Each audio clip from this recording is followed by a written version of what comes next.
It's loud.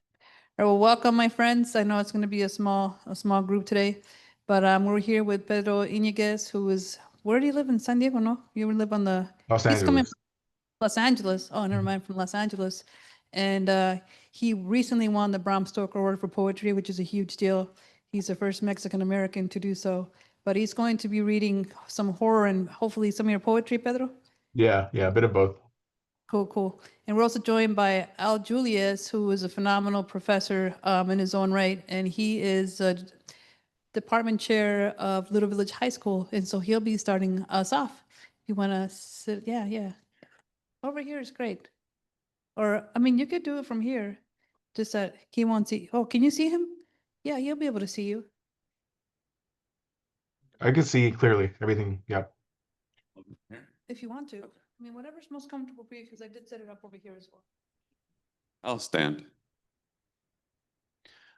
Hi, everybody. Thank you for coming. Thank you, Dr. Estrada, for the invitation. I really appreciate it.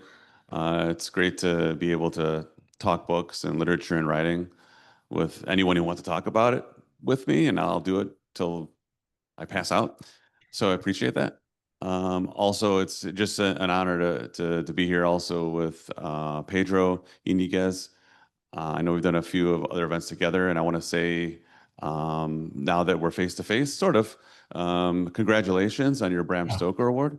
Thank you. Appreciate know that. For those of us who might not know in the audience, the Bram Stoker Award is the highest award you can get in writing speculative literature, horror, fantasy, science fiction. And Pedro won it for an amazing book of poetry called Mexicans on the Moon, which you should definitely, absolutely check out. I'm currently enjoying it little by little. It's like one of those things where, I read a couple poems and I think about it for a while, and I'm savoring it. So thank you, Pedro, for that amazing work. And I know that you've come out with a few other books since then, since winning. So I'll let you talk about those when it's your time to talk, but I know that you've had a really busy year, so congrats on that. Thank you. Well, I'm going to read from my book called Weird Tales of the Great Lakes. I have two books out. One of them is nonfiction and one of them is fiction. That was always sort of my dream, to write essays and write about history and philosophy and music and art and everything that I love, as well as writing stories. And hopefully I can continue doing that, and I have been doing that this year. And this book came out last year. It's called Weird Tales of the Great Lakes because every story in it is inspired by a real event in history, a real piece of lore or mythology that takes place around the Great Lakes. And a lot of it, I started it because I was always interested in the history of Chicago. When I was a young kid, my family didn't have a lot of money for, going out of town, going on vacation. But what my father always made sure that we did is every summer, at least a few times, we go down to the lake. So I became enamored with Lake Michigan. I still feel like it's sort of like a spiritual connection I have with the lake. And we're right here, right on the edge of the lake. We could probably see it if we open this window here, right? So I think that I'm going to read a story called Where the Straight Road Was Lost, which actually was inspired by one of the many times I got lost on Lower Wacker Drive. Has anybody driven on Lower Wacker? We know that, right? Yeah. I'm pretty good at it now, but Pedro, I'm not sure if you've been to Lower Wacker Drive, but it's notoriously dark and labyrinthine area, and we're really probably standing right on top of it, I think. It's somewhere in the area. It goes all through downtown Chicago, and there are several levels to it. And one of the times I was going to an event with my wife several years ago, I said, wouldn't it be amazing like if we just drive down here and never get out? And she said, no, that wouldn't be amazing. And that was just a spark of an idea for this story. Okay. Where the straight road was lost. Steam rose from the surface of the Chicago River like the breath of a submerged beast. The yellow glow of the downtown lights illuminated the windows of the compact car as it drove through the icy black street in the dead of winter. You sure we're going the right way? Asked Zach. It was more a statement of exasperation than a literal question. Much of the filthy slush on the side of the road had congealed into an impenetrable mass, forcing their car to maneuver slowly over banks of weeks-old snow. You know, I could have asked a friend to come with me instead. I gave you a way out, but you didn't take it. Cassie fixed her husband with a glare. Now you're stuck, and you're going to enjoy yourself.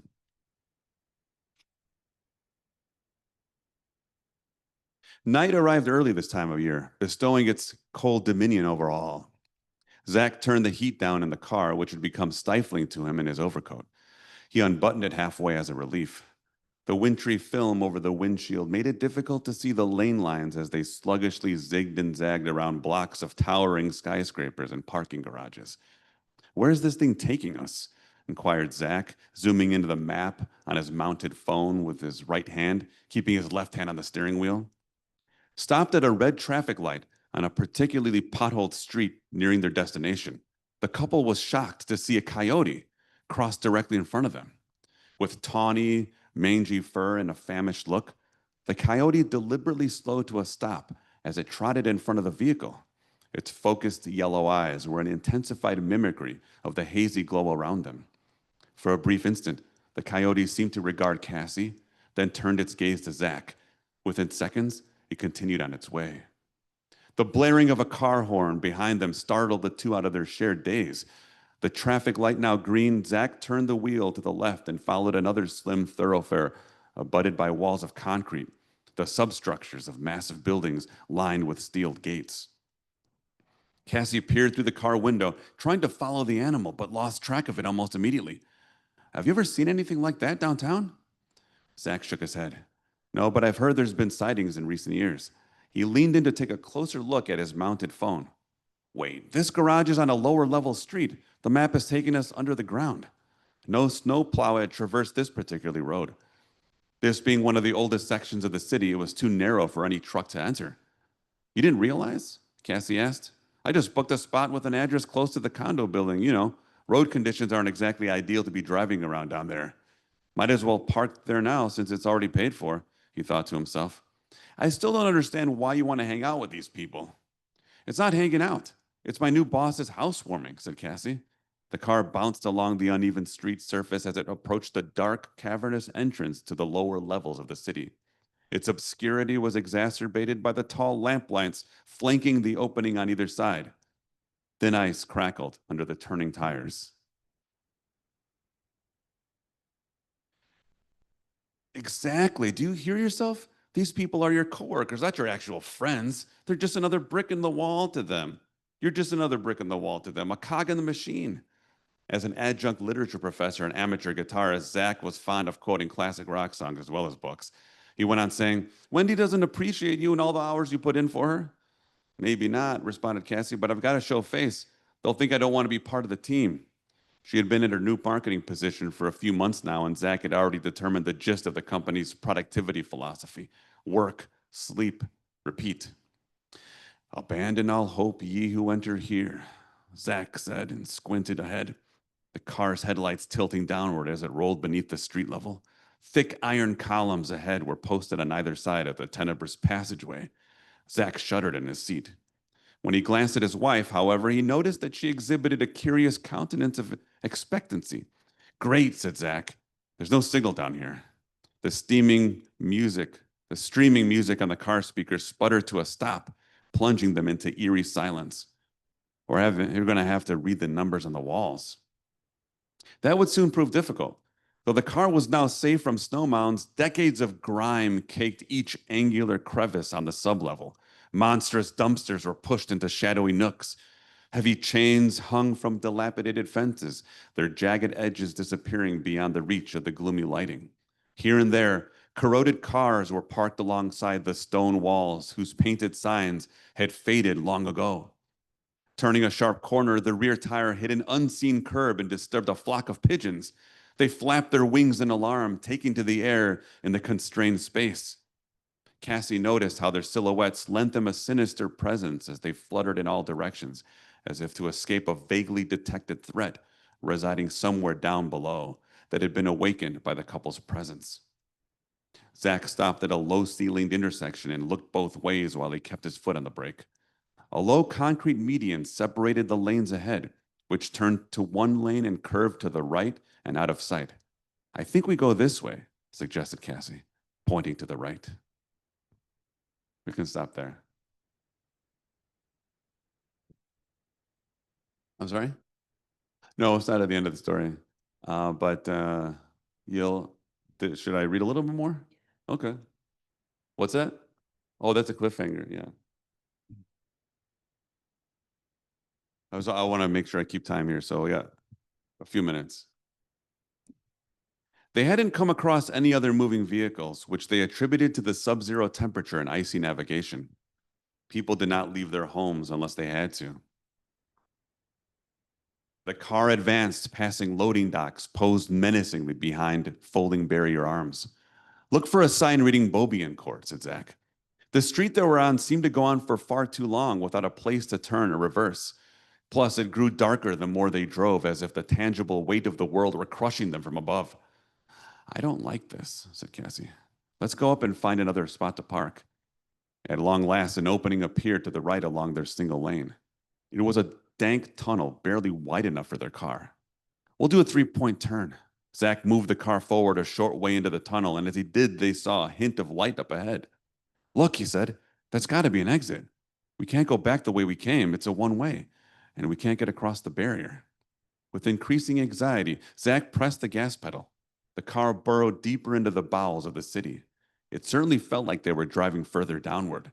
They did not see a door or any sign of an edifice for several minutes in this direction. Finally, they came before yet another choice. It was a crossroads with a single lamp hanging from a concrete ceiling that was now only a few feet above the roof of their car. "Left or right?" asked Zach. Cassie, at a loss for words in this progressing bad dream, nearly tapped on the window glass with a ring on her right hand. Click, click. It was a random guess, of course. She had the sinking feeling that they were rats lost in a maze. She had driven Lower Wacker before, but before today had never sensed a malignancy in the massive subterranean system, as if the city hungered to swallow them whole. As the car went into motion once again, the vague odor of copper and algae wafted up to the car from an even lower level. They continued to descend down, down, down, curving one way and then the other in the constricting darkness. The barricades on each side of them closed in, their velocity diminishing to a rolling crawl. "No, no, no," Cassie protested. She looked to Zach, her face a mask of consternation. Perspiration clung to Zach's temples. The next moment, the car found itself at the edge of an unexpected clearing. Looking downward out of the driver's side window, Zach was struck with vertigo to see that they were actually atop a narrow overpass. No floor was under them, only the reaches of open space. An immense labyrinthine latticework of crisscrossing bridges and coiling driveways stood before them. There were streets above and below suspended tenuously throughout the otherwise vacuous space, each leading to imperceptible terminals in the obscure distance.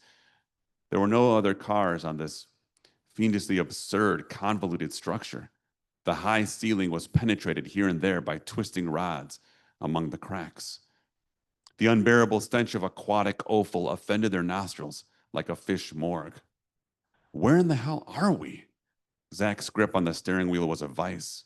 It would be impossible to reverse through such a tight passage, so the only option was to go forward into the confusion of interconnected paths.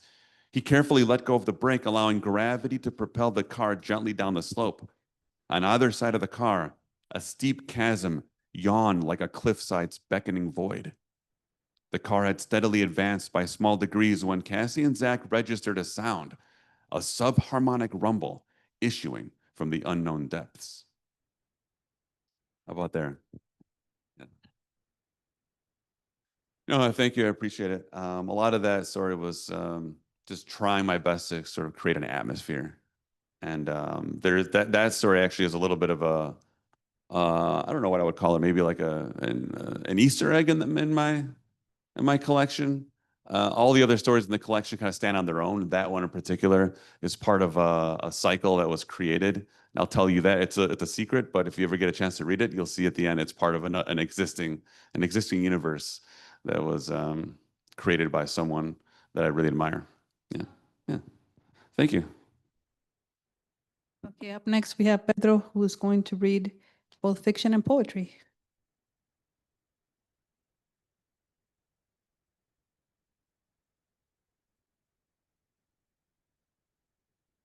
I think you're muted, Pedro. Can you guys hear me now? Yep. Okay. So I'm going to read one of my shorter stories from my collection, Fever Dreams of a Parasite. Let's see, can you guys... That came out in March. That's a collection of my short horror stories. And then I'll read poetry after this story. So this is called Skins. The morning was cold and overcast. The few slivers of sunlight that caught on Marlon's body did nothing to warm him in the slightest. He cursed under his balaclava and tried to listen for the sounds of helicopters and schooners over the groan of ice scraping alongside the boat. They had been far out at sea, farther even than most fishing vessels had typically ventured this time of the season. He doubted anyone had followed them to this empty stretch of coastline. There was nothing out here but pain and emptiness. Uncle Harold jumped onto the ice first, wasting no time. When Marlin was certain everything was clear, he cocked his rifle and vaulted over the side of the boat after him. As he landed, the ice beneath his boots cracked. "Fuck," he whispered. He took a gentle step forward, using the rifle to steady himself like a tightrope walker. The ice shelf had appeared solid from out at sea, but now he wasn't so sure it would hold long beneath his girthy frame. "Hey, Biggie," Uncle Harold said, turning back at him. "Get your fat butt over here, kid. I count 5 seals. If we can corral them into a tight kill zone, it'll make our jobs easier." Marlin nodded and trudged ahead as a fierce gust blew in. The cold began to cut into his hands like 1,000 razors. Forgetting his gloves at the docks had been stupid, even for him. He wiggled his fingers to keep the blood pumping, hoping he could still pull off a decent shot when the time came. The last thing he wanted was to screw this up. Hell, he couldn't afford to at this point. He shrugged off the thought and tried to focus. If his uncle was to be believed, he was 5 well-placed shots away from paying off his bookies. Apparently, there was a healthy illicit market for sealskins, meat, and blubber outside the watchful jurisdiction of the Canadian government. Sketchy buyers whose identities were best left anonymous. "Put it like this," his uncle had told him. "If it exists, there's a market for it." Uncle Harold knew all about stuff like that. He got to know some big players during his stint in prison. Marlin spotted a pair of plump, spotted seal cubs meandering across the ice. Siblings, perhaps. Their eyes glimmered like fresh snowpack in the distance as they belly flopped playfully over one another over the edge of the shelf. He felt a tug at his heart. He wasn't the kind to do this under ordinary circumstances, but he was in a predicament, a life and death sort of bind. A few bad poker hands could doom a man in extremely horrific ways. Uncle Harold brandished what resembled a pickaxe and brought it close to his chest. The club had a small blunt hammerhead on one end and a long curving hook on the other. "What is that thing?" Marlin said, raising his voice over the wind's roar. His uncle stroked his gray beard, keeping his eyes fixed on a solitary seal that had strayed from the pack. "A hockapick," he shouted back. "After you shoot the thing in the head, I'll come in close and smash their skulls with one end and hook their bodies onto the boat with the other. You can guess which side does what." Marlin felt his insides churn. He was glad he was only going to be doing the shooting. A single well-placed shot meant a quick death. Hell, he wouldn't even be doing the skinning. Still, he couldn't help but feel dirty inside. He tried to change the subject. "What are you going to do with your share of the money, Uncle Harold?" His uncle smiled. "Well, Biggie, I wasn't going to tell you until later, but I was planning on giving you my cut. I figured you won't have much left after you pay off your debts, and you'll need something to get you back on your feet. I mean, what's family for, am I right?" Before Marlin could respond, a loud crack filled the air. Uncle Harold's head exploded in a burst of hair, flesh, and red chunks before his body toppled to the ground. Another explosion. Something struck Marlin's jaw. He fell beside his uncle's corpse where his blood had canvassed the ice like a bucket of spilled paint. Marlin's face flared with pain as he reached for his rifle. Then came another crack, and his right hand blew apart in a burst of bloody fragments. He howled while his wounds throbbed to the beat of his racing heart. Then came darkness. A few moments in and out of consciousness elapsed before he heard the sound of crunching beside him.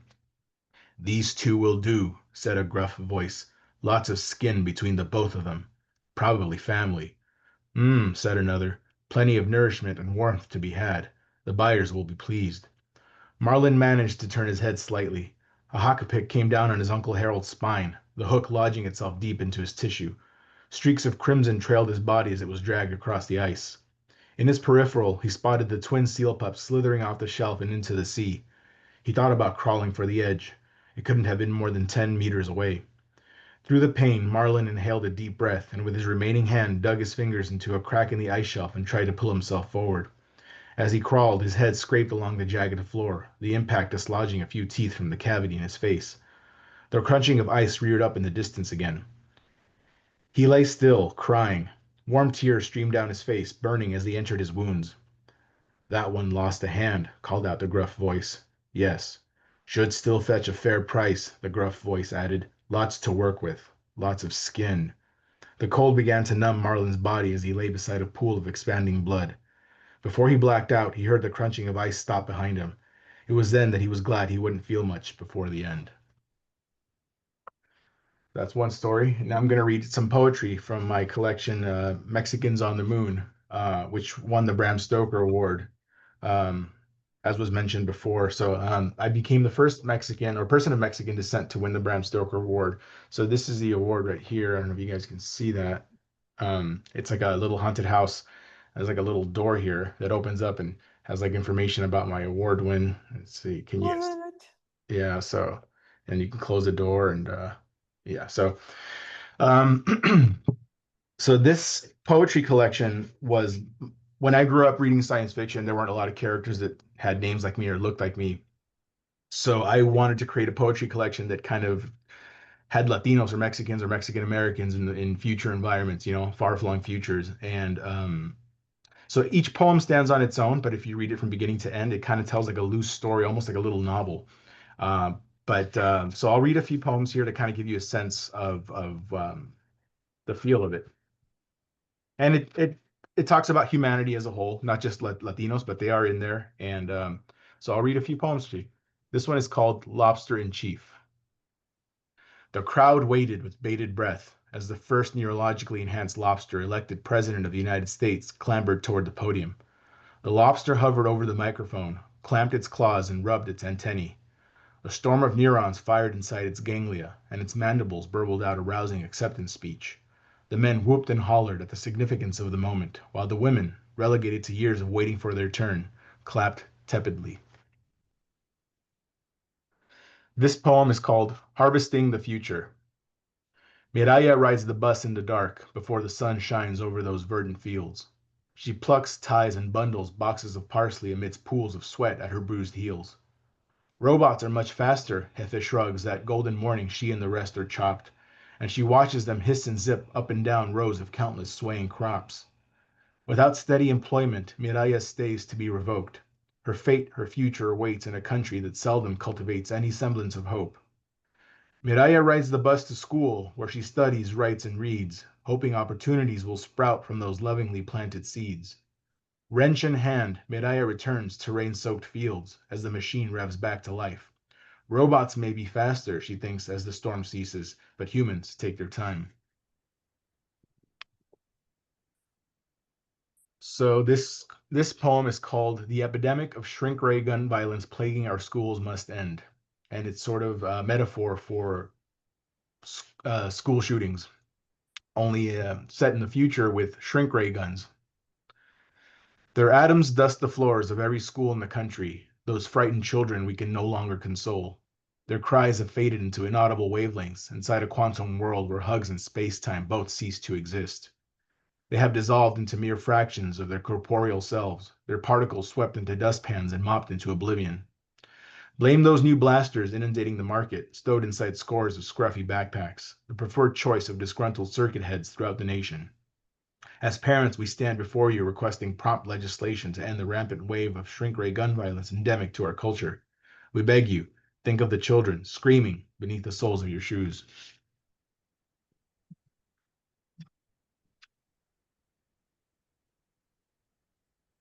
So this is the title poem called Mexicans on the Moon. Everyone wanted Mars, but they make do with the moon. Arriving, their boots leave imprints on finely powdered dirt. Gently nodding, men stroke their whiskers as women braid their hair and roll up their sleeves. The surface is masa waiting to be shaped. So the canals are carved and gardens tended. Soil is tilled and sown until crops are grown. Now, craters like clay bowls overrun with food. At weddings, moon dust is kicked up in a plume of confetti. Soda bottles are dragged behind lunar rovers, just married. The mariachi song carries across the magnificent desolation.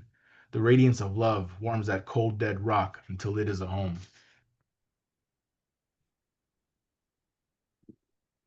This poem is called Martians, which is a combination of the word Martians and Mexicans. In the slums of Phobos City, they live in barrios with broken sidewalks and crooked mailboxes that sit empty.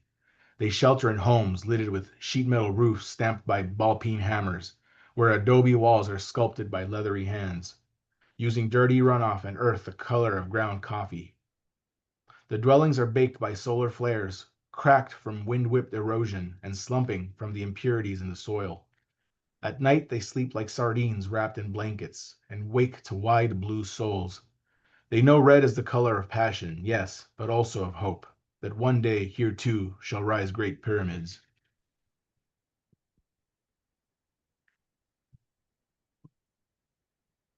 This poem is called Terrestrial Tacos. The buggy thrusts off the ledge of the stellar transport, plunges into the abyss, pierces the turbulent, ionized atmosphere, and makes planetfall, shooting up a plume of dust. A cloud of fine grit settles after a moment and blankets the line of exosuits waiting outside the mines. The behemoth of a buggy's hatch opens, casting a warm amber light on a cold gray world. The miners can't smell it through their helmets, but a waft of air exits the buggy's window and blows across the basin, carrying with it the sense of sweat and meat and warm maize as it puffs on a hot griddle. Digital credits are exchanged for a plate of fleeting bliss. The lunch chime rings, the line disperses, the thrusters fire, the buggy darts skyward, and the process repeats itself tomorrow. This poem is called Dia de los Muertos. The broken eggshells rattle like bones as the yolks drop into the bowl. Mother grates an orange, the cascading zest like pulverized cutaneous flakes. The butter plops down like fatty tissue from an open wound. She kneads and pulls the dough like outstretched skin. The bread rises in the oven like a distended belly.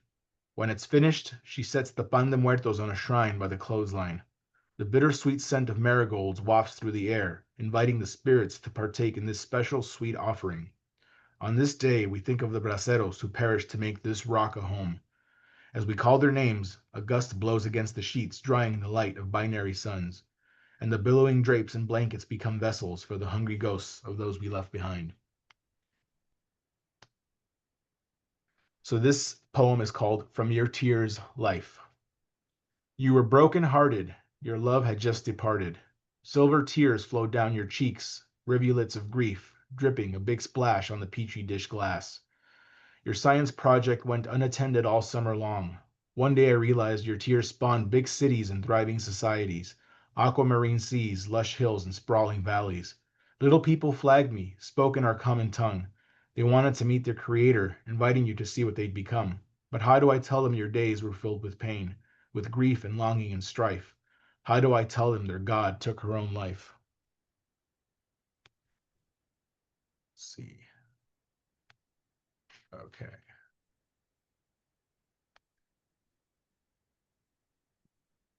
So this poem is called The Beautiful Bombs.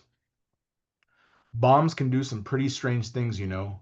For starters, they can destroy the daily peaceful ebb and flow. But here on Mars, they can also bring people together by corralling the huddled masses to brave the hot atomic weather. The bombs can make us forget the terrible strife. As they whistle downward, they make us remember the precious resource that is life. Yes, they can do some very strange things, those wacky explosive gadgets with wings. And sometimes on those starry Martian midnight skies, in a flickering flash of an instant, they bring about an early sunrise. This poem is called La Llorona, Amidst the Ruins. She wept all those years, a phantom scouring the world for the children she'd drowned in a fit of jealous rage.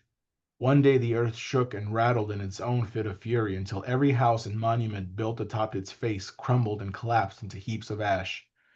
And when all was gone, scores of small hands reached out from algae-plagued lakes, alone, orphaned, hearts broken. She wiped tears from her eyes, wiped theirs too, and pulled them out of the muck. She knew that her journey had not come to an end, but had only just begun. And this one, I'll do one more. So this one is called Gods of the Landfill.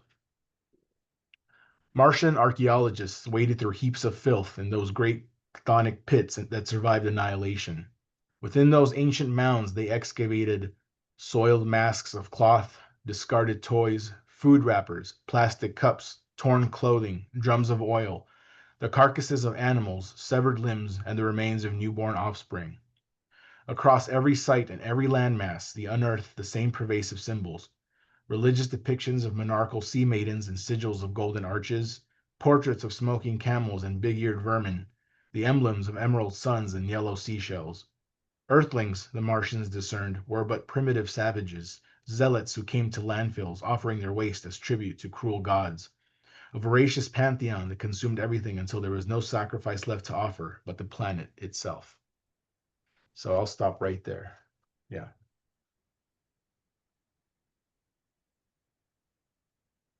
Hello? Oh, shoot, I had the microphone on the whole time. Sorry about that. That was beautiful. Thank you. I'm just gonna pin Al and myself. Oh, whoops. I want to have them both be side by side.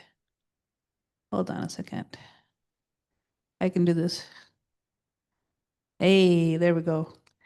Do you want to come sit in the front so we can do a Q&A? So we just have a couple of questions and then we'll open it up to the floor. So my first question is, who have been your horror influences? I think that mic is off. You got to turn it on. Switch it up. There we go. There we go. Who wants to go first? Al can go. Horror influences. Well, it's interesting because I write horror, or I write the subcategory of horror I usually write is the weird tale. That's why my book is called Weird Tales of the Great Lakes. So my first influence in literature itself aren't really like horror writers, but there's one writer that that it's very he's one of the greatest writers in American history, is Edgar Allan Poe. When I came across him, but I never, when I first read his stories and poetry when I was 6th, 7th, and 8th grade, I never thought that I would want to write or anything. It was much later, but now I look back to see that it was Edgar Allan Poe. And actually now that now as an adult looking back, I actually really love some of his lesser known works and some of his, what you might call his weirder tales. And when I say weird with a capital W, what I really mean, I know the word weird is sometimes used, that's weird, or but when I say the word weird, I really mean like it's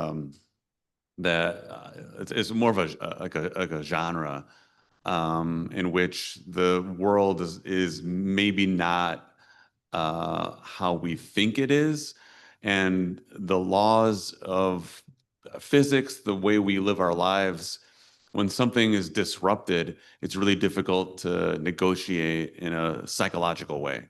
And that really fascinates me, the weird tale. So I will say that as far as an influence, when I was in high school, was H.P. Lovecraft, which I know is a name that might resonate with a lot of horror writers. But beyond that, who I discovered after Lovecraft was everybody who influenced Lovecraft. There was Arthur Machen, Sylvia Towns Warner. There's a writer named Clark Ashton Smith, who if people ask me who my favorite writers are, like my top 10, they'd be Herman Melville, because I love nautical literature. And I appreciate Pedro reading a nautical horror tale for his story. William Faulkner. As They Lay Dying is one of my favorite novels. I don't know if anybody's read Faulkner. On their own or for class. And Clark Ashton Smith. Clark Ashton Smith's prose, like his stories, are so incredibly rich. It's like eating I don't know, like whenever I read Clark Ashton Smith, it feels like I'm eating like a really decadent chocolate cake. It's so good and rich and fulfilling. I probably live on his words. And if that's one name to come away with, if you haven't come across it, a little obscure and when it comes to popular lit, but Clark Ashton Smith and the creation of his worlds and the atmosphere that he can produce, and just the weirdness of them is just, I think, is the absolute top. And I know that for me, Clark Ashton Smith would be probably number one. As far as contemporary writers, I can name two that are two of my favorites. One is Alma Katsu, and Alma Katsu is great because she takes historical events and infuses them with you might call a horror twist on them, or ask the question, what if? One of my favorite novels in recent years, for example, is her novel called The Hunger, which is about the Donner Party, which is a real historical tragedy in which a group of people traveling west in the 1800s, think the Oregon Trail. If you I don't know if you've studied that part of American history, and they're going out to the unknown, which is scary in itself. And the whole group of people going out there disappeared, and it's infused with like mystery. And Alma Katsu takes that story and infuses a lot of what ifs in there, so it's kind of cool. Another one is Dan Simmons, and one of my another favorite novel in recent years that takes the same idea is called The Terror, which is about, again, takes place in the 1800s, and it's interesting. I don't know why I love that that time period. It's an age, the age of exploration. There's still a lot of unknown places in the world, just like the story I just talked about for the Alma Katsu story, The Hunger. But in Dan Simmons' The Terror is about the Franklin expedition, which is a group of, well, it's actually two ships and a group of men who went out to try to find a passage in the North Pole. And they all disappeared. They never came back. They never returned. So Dan Simmons asked the question, what if? And he gets deep into like the darkness of the North Pole and the coldness of the North Pole, and just the psychology of the men who went out there and never came back. And what if there was a monster there? Or is the monster really themselves? Is there some other supernatural thing out there? And he really does a really good job researching history. And those are two novels that I really appreciate because of the historical factor of it. Sorry, that was a long answer, but. Pedro? Yeah, I have a few horror influences. Stephen King would be probably the biggest, especially when I was younger, particularly because of just his body of work. He's just so prolific. He just produces so many novels and short stories, and he's just obviously the most successful horror writer of all time. And he just writes so well, particularly small town horror. What starts out as just your average, mundane day turns into something progressively creepy. And Ray Bradbury is also one of my biggest influences. He wrote very good science fiction and horror as well. Another one, a big one, is Clive Barker. Uh, Particularly his like body horror. He does very well with that, and that's something I write a lot. I typically tend to write cosmic horror, which is very related to the weird tale. It's slightly different, but they're kind of cousins. So I write a lot of cosmic horror, and I write a lot of body horror. Typically, those are probably two of the biggest subgenres that I dabble in. And Clive Barker did a lot of good stuff with. He did a lot of stuff with like demons and monsters, but he also did a lot of good body horror. And so he's the one who wrote the Hellraiser story. He wrote the novella that turned into the movie Hellraiser in the series, and so I particularly like him. When it comes to obviously H.P. Lovecraft as well, I love weird fiction, and Edgar Allan Poe were big influences as well. When it comes to weird fiction, there are two authors that I really look up to, especially. So the ones I mentioned were like in my youth; those were the biggest influences. But recently, John Langan and Laird Barron are two authors that I really, really love that dabble in the weird tale in a modern, version of it. So those are probably some of my biggest influences. There are a whole lot more, but I would say those are probably the ones that have impacted me directly in terms of my writing style. Richard Matheson is also another one. He wrote I Am Legend, which is one of my favorite novels just of all time. Uh, don't watch the movie. The movie is nothing like the book. The book is just pure poetry. It's just amazing. It's just one of the greatest novels ever written. The movie just butchered what that was supposed to be. It's literally nothing like it. It just took the title and that's it. They just ran with that. So I would recommend you read that book. That's probably one like top 5 novels for me of all time. So those are my biggest influences. I typically write body horror, which is like transformations of the body against people's will, um, and cosmic horror, which is kind of like the weird tale where the world isn't quite what it seems and defies all logic, but just on a grander scale, in that there might be things lurking in, that come from the stars, space itself, elder gods that play behind the curtains of our life, that we just can't fathom or make any sense of because our minds are too small. Ancient terrors, so stuff like that. So those are kind of the things that I usually dwell in. So those are my biggest influences. And Edgar Allan Poe, like Al said, because he wrote not just short stories, but he also wrote poetry, which is like something I do both of as well. So those are definitely authors that I would look into and my biggest influences. You and I share very similar tastes in books because a lot of people don't know Clive Barker, but he's one of my all-time favorites. Yeah, And he wrote magical realism horror too, which was he just sure did. phenomenal. Yeah, It's yeah. amazing. Anyway, just thought I'd chime in. I'm a big Stephen King fan. Have you read The Long Walk, both of you? I have it, but I Haven't. haven't read it. It's in my bookshelf. Have you guys read it? The, the book is amazing, and it was a precursor to Battle Royale, which then influenced the Hunger Games. Sure. But The Long Walk, there's a movie coming out. That's why I read the book. But it was just, oh my gosh, a tearjerker, just beautifully done. And like you said, like an ordinary, you know, just kids walking until you realize they're going to get killed if they don't keep walking. You know what I'm saying? It was a really good book. I recommend it. All right. So my second question is, especially, do we have any writers in the room? All right. We have some writers. What advice do you have for beginning writers? Yeah, that's a good question. I think that whenever I've got that question before, and when I want to preface what I say that I'm not. It sounds sarcastic, but I don't mean it that way at all. It really is just to get words on the page. Start off with getting words on the page because the thing is, it still happens to me when I have this idea and I sit with it for a while and I sit with it for days and weeks pass and I have this idea. It's like I'm writing the story, but I'm not really writing. I'm just thinking it. And no matter what it is, you just get to the pen and paper, get to your keyboard, whatever it is, and just start typing out your ideas. In my experience, it's amazing what happens when you start doing that. I often have ideas for a story, and I feel like I have an idea for the beginning, and I can't get like what happened.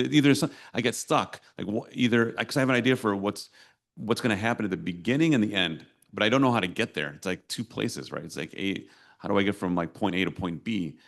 But when I start writing it on paper and I see the words, it's amazing. Like the ideas come. And I've heard other writers say that. I don't know if that happens for everybody. So I don't know if there's people who outline. I don't really outline. I feel like I outline in my head, but the ideas come when I start writing, actually putting words on the page, even if it's not good. Because I'm telling you, like mine isn't good.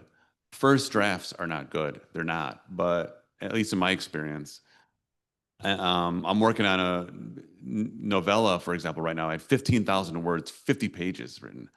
And I thought I didn't think about it. I thought, okay, so I have my ideas down, went back, and I realized that I had to rewrite all of it. It seemed like an extreme example, but I felt really good about it because all my ideas were out. I just got it all down. And the same could happen for a short story too.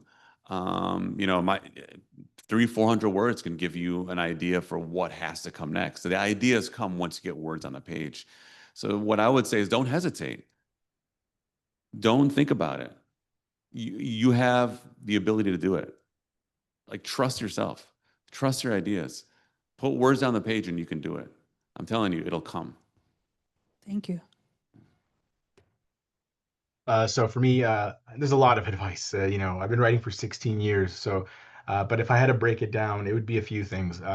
Read widely, and read across different genres and styles and different authors, because you get to see how different authors do things. And the wider you read, the more you learn, and the more you have in your toolbox. And when you have more stuff in your toolbox, you can get away with doing more things, instead of just being kind of like a one-note author. You get to kind of see how others do it when they play with tense or writing style.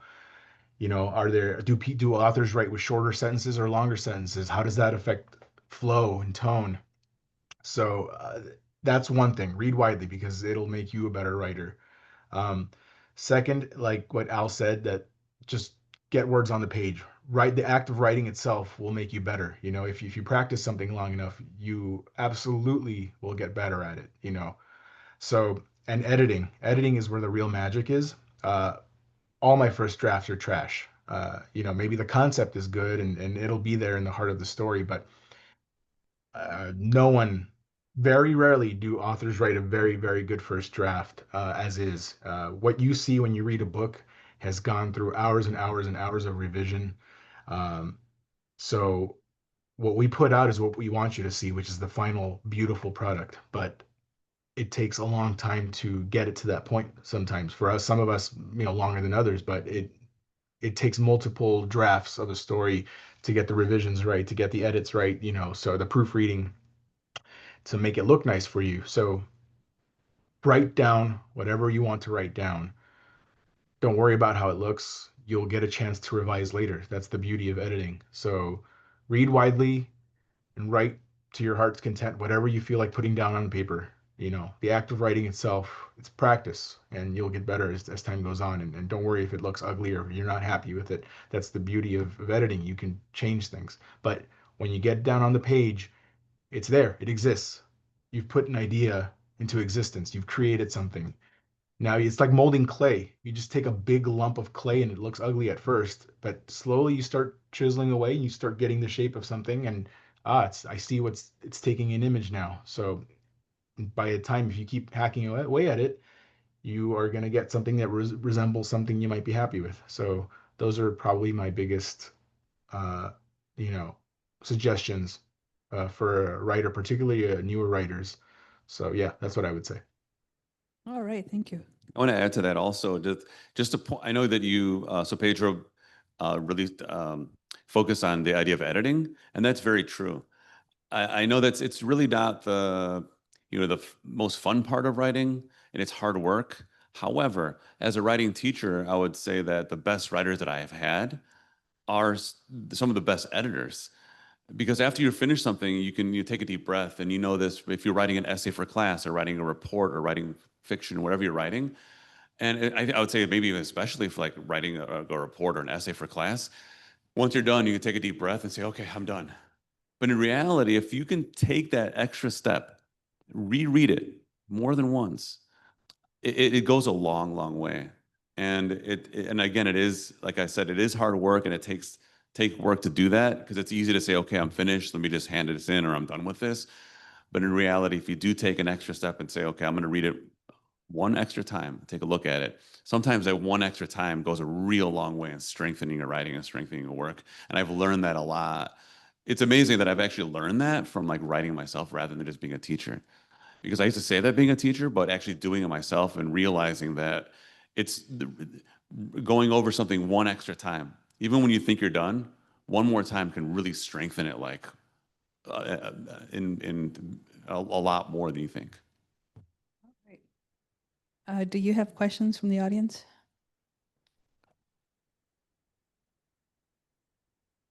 What's the biggest mistake most authors make when trying to write a book? Did you get that, Pedro? Yeah, if you want, Al can answer that first. The biggest mistake? That's not something I really thought about, but it's a really good question. And I would say this, and maybe it's not answering your question, but I would say it's not just for writing or any artist, but I can talk about for a writer. You're going to make mistakes, and it's okay to make mistakes, and you have to do it. So maybe this goes back to what I said earlier, you know. So the biggest mistake is to write something and think you're done. Because what you'll see when you look at it again and reread it and rewrite certain parts or whatever it is, you're going to perfect it. As I think Pedro used the metaphor of like molding clay. Like once you're done writing a piece, whatever it is, it could be a poem or an essay or whatever it is, I think the mistake is to think that you're done. And you're done with the first draft, but going back to it and really making it really looking at it again, you'll see that you're actually making it what you want it to be more. Your voice is going to come through even more. So I think maybe the mistake is to think that you're done with it and not taking the extra step to looking back and molding it into something you really, really like, because you'll see that that's what happens. In my experience, it happens, I would say, like, nothing's 100%, but for me, 100% of the time, it's like when I read it again, and it gets better 100% of the time. So maybe the mistake is not to go back and to take another look at it. Maybe sit for a while. When I'm done with something, I let it sit for like at least a couple of days and come back, and it's revelatory.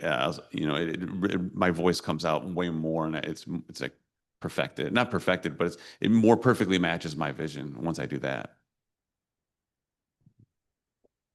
Yeah, so for me, there's a lot of mistakes that any writer can make. So it's infinite number of things. So it depends on context. If you're writing for a hobby, just for yourself, you can't make any mistakes. It's for you. If you're trying to be a professional writer and get this out into the world, then you consider craft and a lot of things like that. So just to reiterate, if you're writing for yourself, there are no mistakes. Everything is perfect. That's art. That's the beauty of art. If you're trying to submit a story and get paid for it and get it published, then we can start talking here. So then you get into all that. So the biggest mistake is people who want to be professional writers and don't write. They're worried about markets and getting paid and publishing, but they say that they're writers and they don't write. So you have to write. You have to spend the hours practicing, writing stories that may never get published or see the light of day. And that's okay, because the practice itself is what's going to make you better. So don't worry about getting published. Don't stress about the business side of things. Just write. Like I said, if you're trying to be a professional writer, write. The biggest mistake is to not write and call yourself a writer, but you're not really writing. I see it happen a lot. So that's, I guess, the the easy answer. There's a lot more. Obviously, there's people who make mistakes with syntax and punctuation and grammar and all that. Worry about that later. But the first thing is just write. And like Al said, just put it down on the page. Get your ideas out there. Don't worry about getting published or not. That'll come later. But just write. You can't call yourself a writer if you don't write. So it takes hundreds of hours to get relatively good. There are people who do make it right away. There's very few. A lot of people, it takes years to climb to get to a respectable position, but that means it took work. It took years of practice. So write. The biggest mistake is not to write. So just do it. Just keep doing, plugging away. Even if you get published or not, it doesn't matter. Just keep putting words down. You will get better. Yeah, can I also add to something? Sorry, I keep adding to things. When Pedro was talking, you said something about if you're writing for yourself, there's no mistakes. I also believe in that. I haven't thought about it that way, but I think you're right. But I'll also say too is that once you get more practice, you'll see that you'll be confident always writing for yourself after that. Because one of a mistake that I think that is a mistake you can make is, even if you're writing to be published or writing for other people to read, write it for them. You always remember to write for yourself, and you got to be happy with it yourself. And I think that's something to always keep in mind. Even if it's something like, for example, there are times where I'm writing for a specific like magazine or an anthology that has a theme. I still have to be doing it, writing the story that I want to read, that I want to write, and not for other people, because that's not going to my heart's not going to be in it, So in that way, like, it's always you want your voice to come through. So don't think about the audience or whether they're going to like it or not. If you like it and you love it, then that's the success. Really, I mean, that's how you think about it as successful. You're successful if you write something and you're happy with it. That's a great answer from both of you. Other questions? All right. As writers, is there something that are you scared of doing as you write?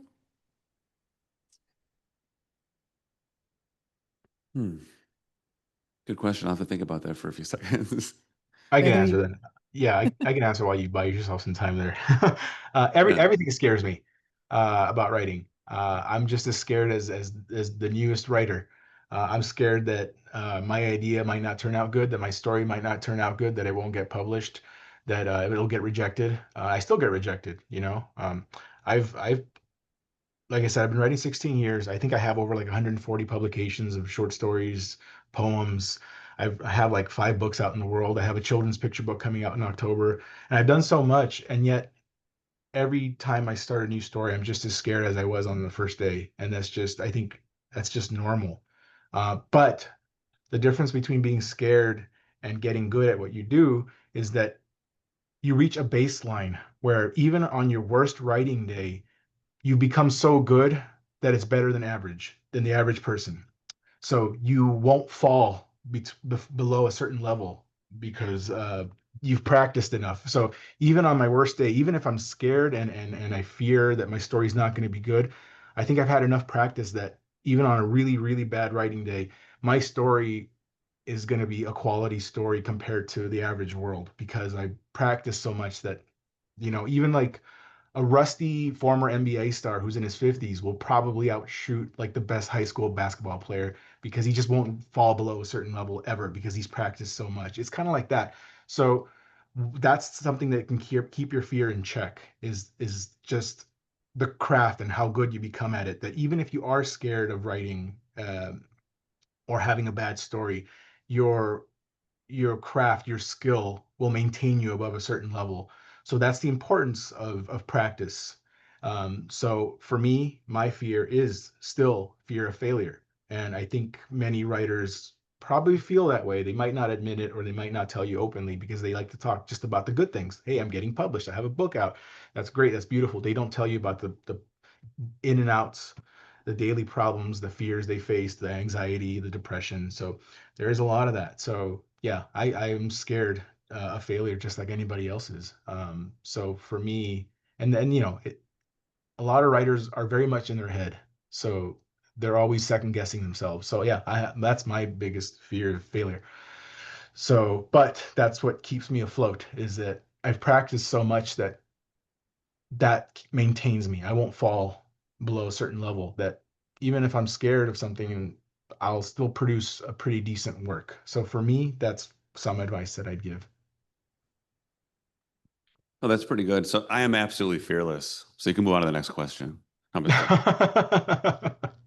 No, I'm kidding, of course. One thing is that when I was thinking about, and again, two very good questions. There's a lot of the stuff I haven't really thought about too much, but what I'm thinking about now is that I've been scared of trying something new, which is something that is a very common fear for anybody, right? Trying something new, something different.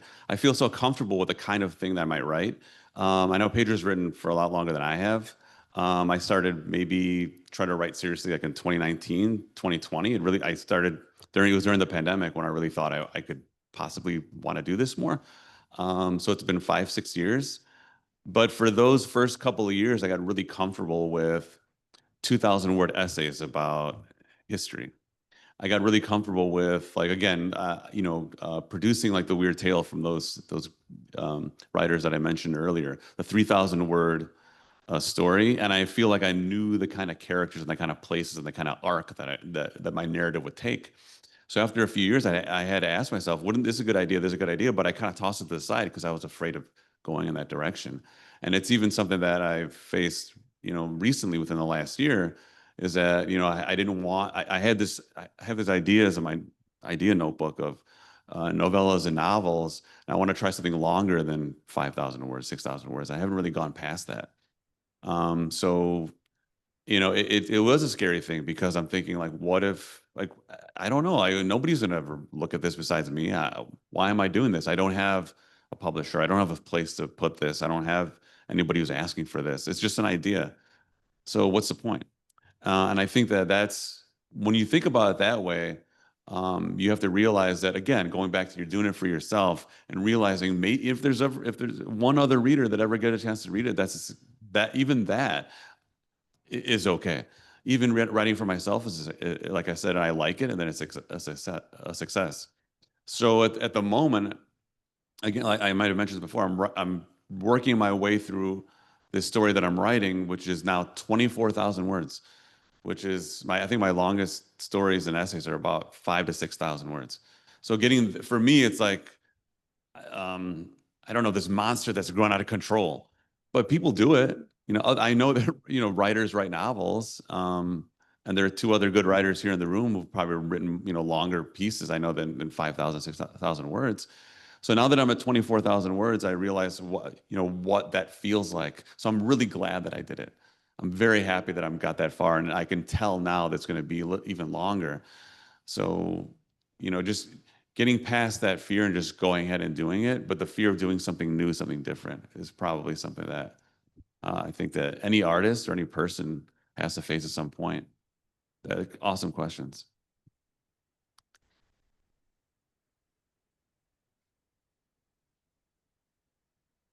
So this is more of a simple question, but I'm curious. So when you think of the word horror, what do you imagine?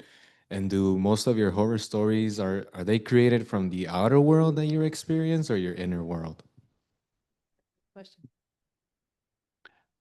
Amazing question. I can take that, Pedro, if that's all right. Yeah, go ahead. Go ahead. No, awesome question. I would say it is a personal question for me, because you get to, ask 100 writers, you might get 100 different answers. I don't know, but horror writing for me, I like the end of your question. Is it from the outer to inner? For me, it's absolutely the inner world. I'm really interested in the psychology of characters, and I come that way first. And I've read some, there's all kinds of stories out there, like, movies and books and all the content. But for me, what makes the strongest impact are the characters, and getting really into a character's point of view, and showing the development of dread and confusion. And I think that for me, that's the scariest thing, because if people are asking me if I'm scared of anything, like even like, for example, just, the most common things that people are scared of, talking in front of an audience. I'm not scared of that. Or am I scared of dying? Not really. But what I am scared of is losing my mind. That is like the most terrifying thing. And I know that, I've lived through and seen family members that have like real life um, uh, afflictions like dementia, right? And it's just a sad thing to see. But that for me is terrifying. Not knowing who I am, not knowing my loved ones, and that's like so terrifying. But like when I think about that, just I try to put my characters in spaces in where the reader has to think about, or at least I try my best to have my reader experience that, the unknown. And I think that not being aware of or not just aware of your surroundings, or like being able to understand them, is really scary. And I actually, some of it comes from my experience with vertigo. I don't know if anybody has ever had like, just like a dizziness spell. And, it feels, that's the worst feeling for me. But I do have this condition that actually my grandmother had and my father had, that there are triggers in which I will experience vertigo. I've learned through my life how to control it. But there are a couple of times where I've been hospitalized, and it's really terrifying, because you don't, it's almost like it's strange. It's like a veil is opened up to another universe, and I'm not quite grounded. I feel dizzy, but I can't hear things and see things. It's really an incredible experience. And I think and actually, to be honest with you, it's an experience that like a cosmic horror character would feel. But I think that to go back to your question, is the inner or outer experience? The inner experience is, I think, that something that drives my work. The inner experiences of characters. Thank you. So for me, your first question was, what does horror mean to me? So the genre of horror is basically anything that's unsettling. Um, I guess that would be the key word, anything that's unsettling, but anything that's scary or taboo or frightening in any way. And what that means to different authors, like Al said, you're going to get different answers. But that's also what makes every author you read very unique. Like I said, Stephen King writes a lot about small town horror, so that's probably something that's very important to him. He grew up in a lot of small towns in Maine, so that's obviously something that's very frightening. You're very secluded, you're far off from the world, you're miles from the nearest other town. That's a pretty scary situation. Like I said, Clive Barker deals with a lot of gateways to hidden worlds where there's demons, and he talks a lot about sex and pleasure and carnal stuff and the dangers of that. Sometimes it's hard to separate pleasure from pain. So he does a lot of that. You see a lot of S&M work and transgressions of the body in his work a lot. So that's what makes him unique, because that's what speaks to him. That might be what frightens him. That might be something that speaks to him on a psychological level. And that's what makes every author unique. For me, it's a combination of the inner and the outer. I take a lot of inspiration from my own mind and a lot of weird things that go on in there, but I also take a lot of inspiration from the outside world. So I write a lot about things that actually frighten me, situations that I wouldn't want to be caught in. So one thing, it's not all I write about, but one thing that does speak to me is cartel violence in Mexico. I personally find it scary. I wouldn't want to be on vacation in Mexico, driving some secluded road in Baja California. I get abducted and they demand a ransom. I don't have any money. They behead me. I've seen so many cartel violence videos. I've seen torture videos and a lot of people getting beheaded slowly. And it's just a very horrendous thing to watch. People going through that kind of emotional torture while they're going through physical torture at the same time. So I include a lot of cartel violence, a lot of cartel members in my stories, but I add, supernatural elements to them. I add a lot of cosmic horror, and that might just be allegory for something else. You know what I'm saying? So I'll add like some kind of elder god, and I'll have the main character be some ex-sicario, and I'm trying to speak to a hidden theme. It's not just directly about the violence, which is scary in itself, but I'm trying to target some other kind of allegory, metaphor in my stories. So sometimes those are the things that speak to me and scare me, and I try to find a way to put that on the page in my own interpretation of it. So that's just one example. So that to me very much an example of the outer with the inner, when I'll include some supernatural element or psychological element, but the outer thing that inspires me is the real life cartel violence. A lot of cartels commit a lot of violence towards women. They find them very expendable, and there's thousands of women who have been buried in the desert in northern Mexico. They have like one of the highest missing women rates in the world, and a lot of them are trafficked or murdered or raped, and to them they're just disposable. So that I also write about that. So I'll include like maybe a female character that's been abused all her life, and she happens to be dealing with maybe some cartel violence. So but there's something else behind the scenes. There's something scarier, nefarious, not of this world going on behind the scenes as well. So I include kind of both elements. So, but that's my stamp. See, that's what's uniquely my story, because that's my take on what horror means to me. If you're trying to find your own voice in horror, you have to find out what horror means to you, the individual. So you can ask me what horror means to me, and that'll give you my answer. But if you're trying to be a writer, you have to ask yourself that question. So that's my answer to you. Did he answer your question? Yeah. Okay. Yeah, I'll add, or maybe talk a little about what Pedro said right now. I think that you mentioned some of the cartel violence. I mean, that's real. That happens in real life. And the question that I still ponder is that, and this is a question that's sometimes asked of horror writers: with so much real life horror in the world, why create more horror? It's interesting though, but it's really like a I don't, I'm going to use this word, but it's really like almost like a healing thing, a healing process for me, is sort of negotiate the real life horrors of the world. But when Pedro was talking about like cartels, I think a word that sparked in my mind. I think that being either taken or detained, and look at the world we're living now. It's not like, I mean, the reality of it is, what if I am walking down the street and this is happening now? What if people come up to me in masks and say, "I'm taking you in this van"? I don't know who they are. This is like a question that my friends and I have talked about to each other. What are you going to do if you are taken and my school is raided or something?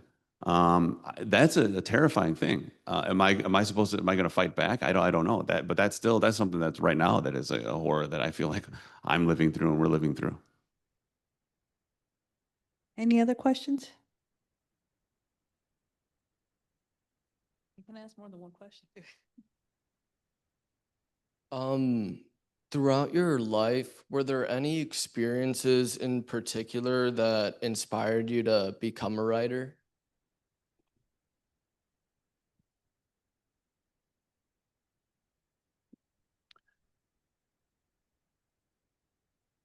Another good question. Pedro, you have anything, or should I think about it for now? Yeah, so not anything in particular, just the things that inspired me when I was growing up. So like certain horror movies or certain books. Like I would grow up watching, there's a show, I don't know, you guys are probably too young, but there was a show called Are You Afraid of the Dark on Nickelodeon back in the early 90s. That inspired me a lot. The Goosebumps You're, books and TV show from the 90s also you're old. Sorry. yeah, I Sorry to know. interrupt you, but you're very old. I am. So those things inspired me growing up, and they would spark my imagination, and it kind of goes back to what does horror mean to you? Horror is basically like riding a roller coaster. It's you get a thrill, but you're relatively safe. It's a way to explore dangerous, taboo subjects from a safe distance where you're never going to be hurt. So it's kind of like a psychological thing. It's almost like therapy in a way, depending on the author. So there's a lot of things that frighten me, like I said, and this allows me to kind of make sense of that world. You know, so a lot of things that frightened me as a kid, I would find in these books, these TV shows, and at the end of the episode or at the end of the story, I'd come away safe, but I had more questions. But some things were answered as well. So that's the unique thing about writing horror is that you can explore these things from a safe distance. So those unique things are what sparked my imagination growing up. Comic books, Goosebumps TV show, Are You Afraid of the Dark TV show.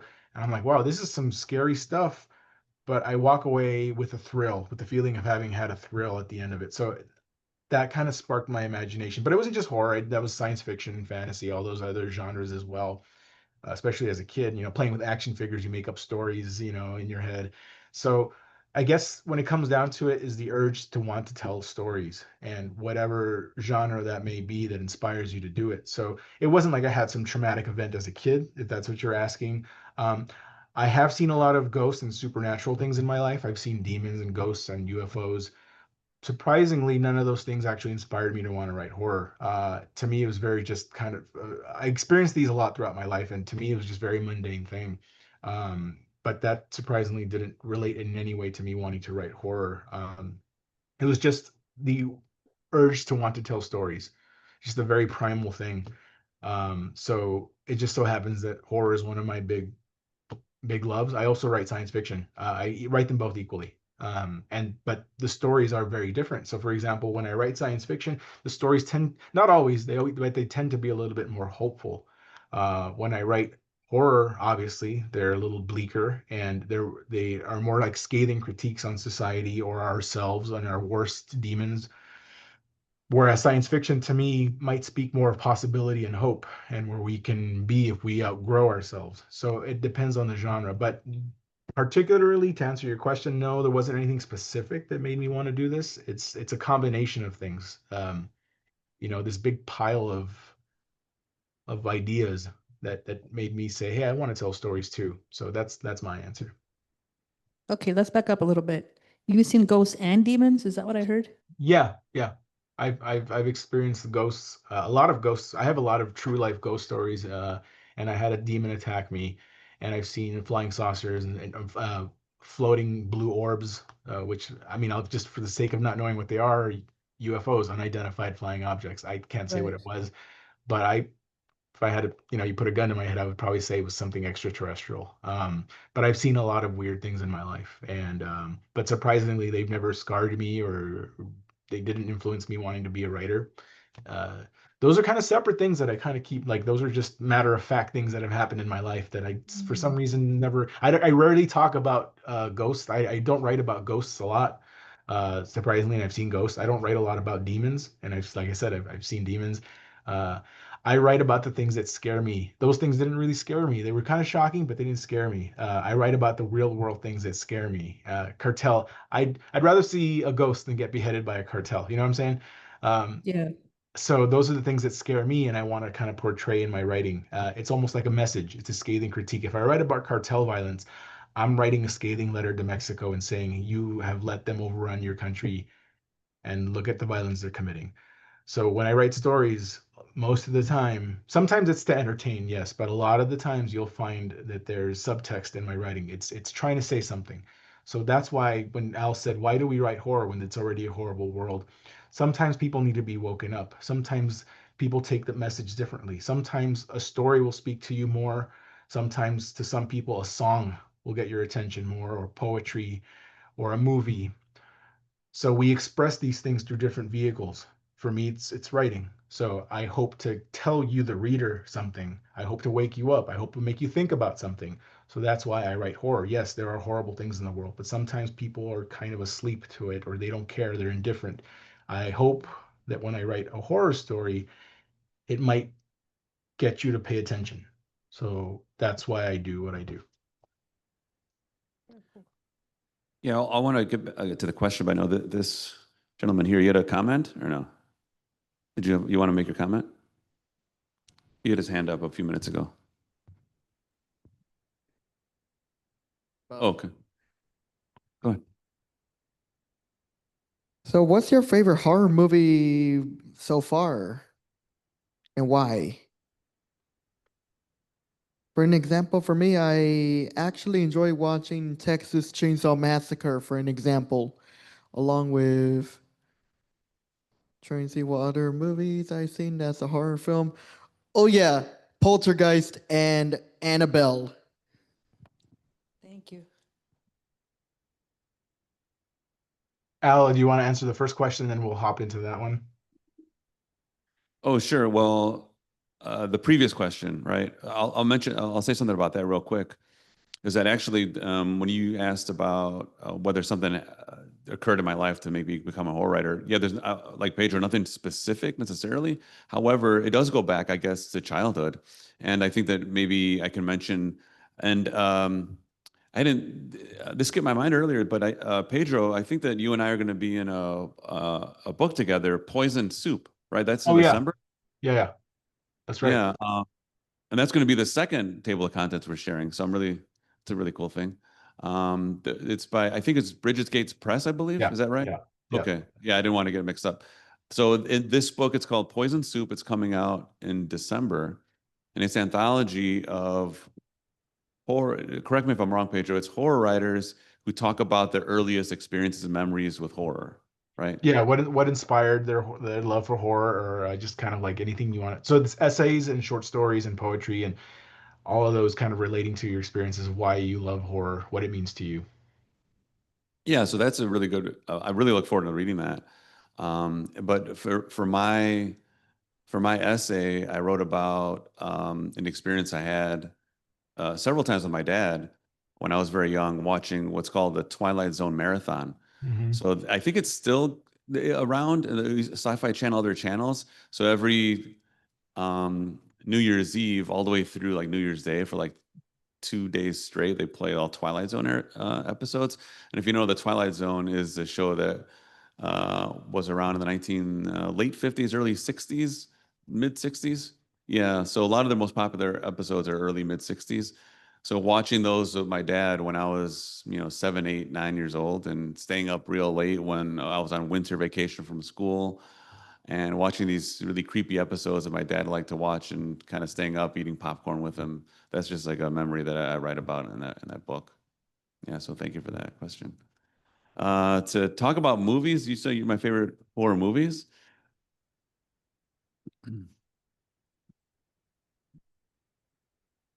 Ooh, wow. Okay. Favorite horror movie of all time. Pedro, you want to go first? Yeah, my favorite horror movie of all time is John Carpenter's The Thing. Um, that one kind of checks off a lot of boxes for me. So it has like body horror and it has cosmic horror. And it's just, I think, just one of the best crafted films of all time. If you guys haven't seen it, John Carpenter's The Thing is. I also like. I can tell you just top five, maybe some. I like The Exorcist. I think that's probably one of the tightest directed horror movies ever made. It's just perfect. Like I would show that in film class, just as to how to make a film. The cinematography, the music, the acting, the directing, everything is just top notch in there. The Fly. from David Cronenberg is another body horror movie. I think that's just such a great story and well acted by Jeff Goldblum. His transformation physically as an actor is just a master class in acting. Hellraiser is one of my favorite films of all time. The first two. That's from Clive Barker as well, and that's demons and body horror as well. And so those are some of my favorite movies. The list goes on and on, like Halloween, the original Halloween from the 70s. There's just so many great movies. Poltergeist is great. It's not one of my favorites, but it is a good movie. It's really well directed and really well put together. And it's a great film I would actually recommend to introduce people to horror because it's not super crazy or gory, but it's spooky, it's scary, and it kind of gives you a glimpse. If you have someone in your life who's kind of hesitant about horror, I would show them Poltergeist. Like that's a great introduction into horror. Um, it's kind of like what I said, touching on spooky stuff from a safe distance. I think Poltergeist kind of does that very well. So those are just some of my favorite horror movies that off the top of my head, that I would say. Yeah, I would say The Thing is also one of my top 10 for sure. Jesus, Dr. Estrada, I knew that, or people call you Jesus. This is good. I know that you said that you also love The Thing. So this is interesting. I've wanted to see The Thing again. I first saw it when I was in college, and I've always wanted to rewatch it, but I'm waiting until it comes out in like in the theater because I want my second experience, my other experience, to be in the theater. So I'm waiting for that. The other one is very in the same vein as Alien. So the first Alien from 1979 is sci-fi horror that absolutely like is one thing that always lives with me. But my real answer from the scariest movie, which is it's not really a horror film, but for me is the perfect articulation of dread, is a David Lynch film, and it's Inland Empire. It's the last feature film that he made. And for me, that one, when I watch that movie, I'm probably more scared than any horror movie that I've seen. If I'm really like turn the lights down and watch it, it's absolutely dreadful. And the feeling of dread, there's no jump scares in there. You know, nothing's gonna pop out of anywhere. It's just slowly building, and it's I think the perfect like representation of a nightmare, like a real nightmare. I haven't seen it. It sounds really fascinating. I got one, The Evil Dead. It's the only movie I couldn't finish watching until I was much older. Which Evil Dead version? The original or the remake? The original. The original version of Evil Dead on DVD and Blu-ray, along with the remake owned by Warner Bros. Nice. Cool. The remake was okay, but the original, that was real. Yeah, there was a tree scene that I'll never forget, you know, if you haven't seen it. Yeah. Anybody else we have time for one more question, maybe? No? Favorite horror comedy movie? Why? Okay, favorite horror comedy movie. That's a good question too. Horror comedy, huh? I'm sure that I've probably seen some horror comedy. Nothing comes to mind at the moment, but Yeah, I'll go.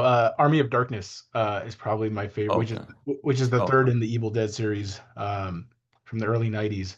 That one is just hilarious, and it's got some horror elements. There's also Reanimator from the 80s. That's Mm. that's a good horror comedy. Uh, yeah, there's a few good ones. It's not intended, but a lot of the Nightmare on Elm Streets have a lot of dark humor in it. They're actual horror films, but there's a lot of stuff that'll get you laughing in there from Freddy Krueger. It's they probably just intended it to be a straight horror film, but there are some comedic elements in there, especially the stuff he says.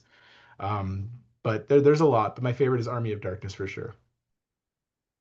Awesome. Yeah, that's also a great movie. Well, listen, go ahead. Hold on. I was just gonna ask, and my brain's blanking. Okay. Oh yeah. When you're writing a book, like, how do you know how the story is gonna go? Like, do you start with the beginning and the end, and then you kind of just fill in the middle part like a sandwich, or is it kind of like you just like figure it out as you go?